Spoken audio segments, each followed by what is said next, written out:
Halo teman-teman, selamat berjumpa kembali dengan saya. Bagaimana kabar kalian?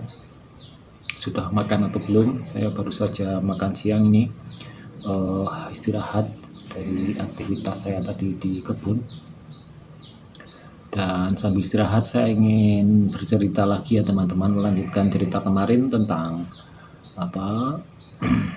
Tentang tema meditasi ya teman-teman. Kemarin saya sampai pada tema meneliti rasa merinding ya teman-teman. Ini akan saya lanjutkan. Tapi sebelum saya lanjutkan, saya akan menegaskan lagi tentang tema ini, bahwa ini ya hanya seru-seruan saja, ngalir saja, tidak ada tidak perlu diambil pusing ya teman-teman. Ini anggap saja omong kosong. Ketika kita tidak menjalaninya, maka itu memang hanya omong kosong. Dan sekali lagi juga saya ulangi bahwa saya mendefinisikan meditasi menjadi dua definisi ya teman-teman. Yang pertama meditasi besar, dan yang kedua adalah meditasi kecil. Meditasi besar adalah meditasi yang paling utama. Meditasi kecil adalah meditasi hapus-hapus ya teman-teman. Saya menyebutnya hapus-hapus karena sebenarnya cuma pekerjaan si pikiran itu sendiri. Dan di sini yang akan banyak saya ceritakan di awal-awal ini adalah yang meditasi kecil ya, karena di situ yang banyak cerita, banyak sensasi, banyak hapus-hapusnya juga. Disitulah banyak fenomena-fenomena terjadi yang tentu saja akan menarik untuk didongengkan.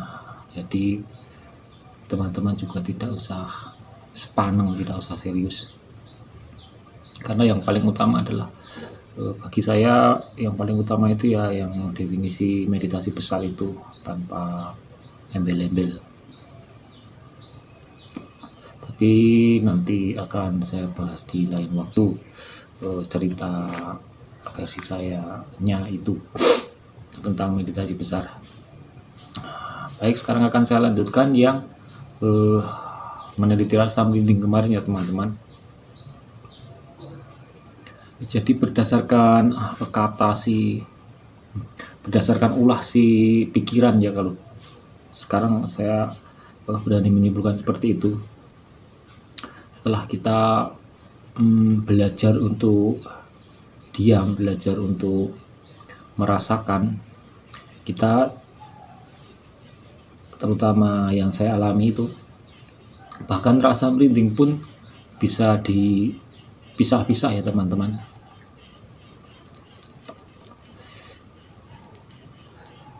Kalau dinalarkan ini masuk apa ya, entahlah apa delusi, apa halusinasi, tidak tahu. Tapi tidak usah terpancang pada ini benar atau tidaknya, kita teliti saja. Dan juga karena ini sifatnya masih fisik, ini bisa kita uji.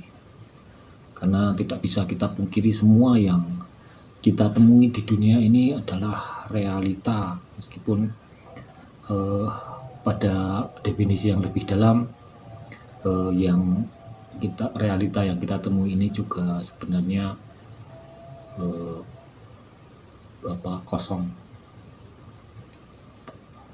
Tapi karena ini temanya lebih masih di hal yang kasar-kasar ya, menurut saya masih bisa diakal-akali atau dinalarkan. Setelah melakukan meditasi yang kemarin sebulan itu, saya mulai meneliti rasa-rasa di dalam kehidupan sehari-hari saya. Juga dalam meditasi lanjutan itu, seperti yang kemarin saya bilang itu, datangnya rasa merinding. Saya coba untuk membandingkan dua tempat yang kemungkinan bisa menghasilkan rasa merinding itu. Satu adalah tempat netral, dan yang kedua adalah tempat yang disinyalir di situ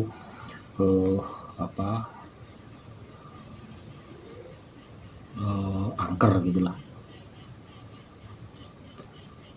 Dan kondisinya sama-sama gelap. Di situ kita bisa meneliti apakah rasa merinding itu sebenarnya hanya dari rasa takut gelap atau memang benar-benar itu ada unsur lain yang menyentuh kita, unsur lain yang ini anggap saja yang nyata. Kenyataan saya definisikan adalah segala sesuatu yang bisa dirasakan. Ini tetap saya pisahkan dengan kenyataan yang di permukaan dan kenyataan yang lebih ngawur lagi. Dan kenyataan yang berarti segala sesuatu yang bisa dirasakan ini saya anggap ini definisi kenyataan yang di permukaannya, masih di permukaannya teman-teman. Kembali ke rasa merinding tadi, jadi kita bedakan antara rasa merinding yang berasal dari dalam diri kita sendiri karena penghayatan, ketakutan menghayati kegelapan dan kita ternyata hanya takut dengan kegelapan, atau yang benar-benar rasa merinding itu berasal dari luar karena ada sesuatu yang lain, misalnya energi yang bersentuhan dengan kita dan menyebabkan rasa merinding itu. Di sini jadi sifatnya menghafalkan ya teman-teman. Semua penjelasan yang saya berikan ini, semua cerita yang saya berikan ini barangkali tidak berarti apa-apa ketika tidak sambil merasakan atau sambil mempraktekkan, meskipun resiko tentunya ada.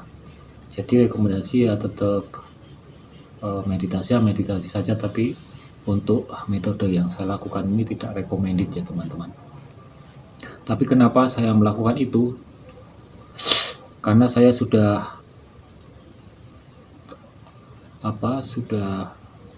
dari kecil itu lingkungan saya, jadi rumah saya itu dekatnya adalah kuburan. Jadi untuk hal-hal yang sifatnya medeni seperti itu, secara alamiah kondisi itu saya sudah terbiasa ya. Jadi makanya saya menganggap bahwa kemungkinan itu lebih kecil daripada orang kebanyakan yang rumahnya tidak di dekat kuburan. Jadi ketika dulu waktu kecil itu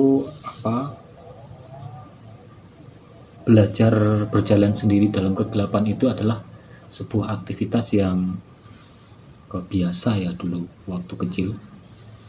Oleh sebab itu saya berani mencoba metode ini, yaitu metode yang untuk membedakan rasa merinding tadi. Gitu, terus akhirnya nanti akan menemukan perbedaan atau pembedaan.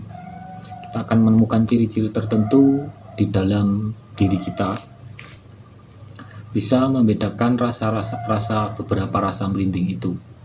Karena ternyata dari penemuan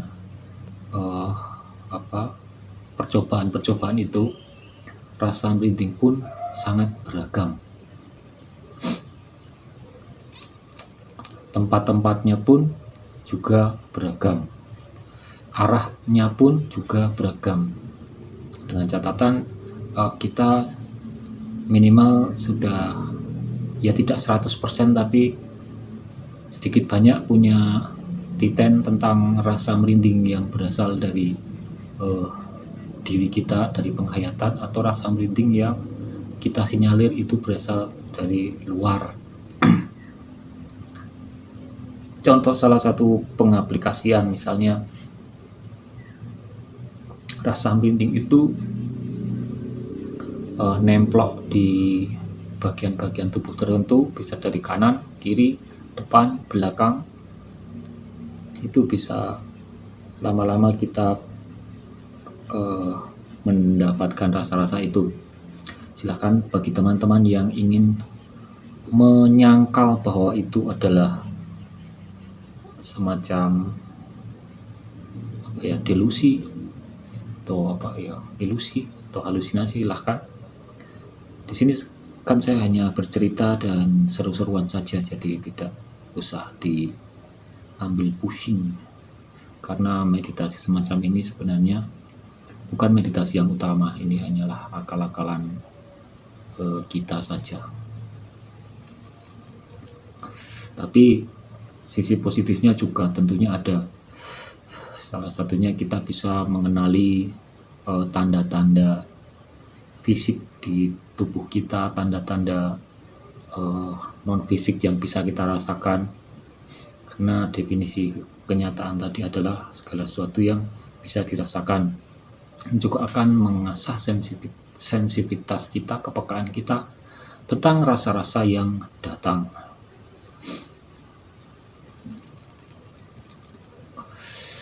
Ini dulu ya teman-teman, kita akan lanjut di video selanjutnya.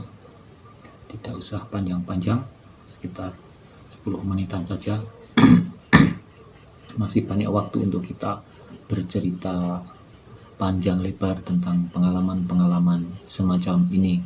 Kesimpulannya, rasa merinding itu bisa kita titeni, kita tandai, sehingga menghasilkan banyak kesimpulan atau ilmu-ilmu baru yang hanya diri kita yang tahu. Barangkali ketika diaplikasikan pada teman-teman juga tidak seperti itu tanda-tandanya. Silahkan dicari sendiri agar sensitivitas kita meningkat. Tapi jangan lupa, yaitu saya sudah melewati proses meditasi 21 hari yang sebelumnya itu.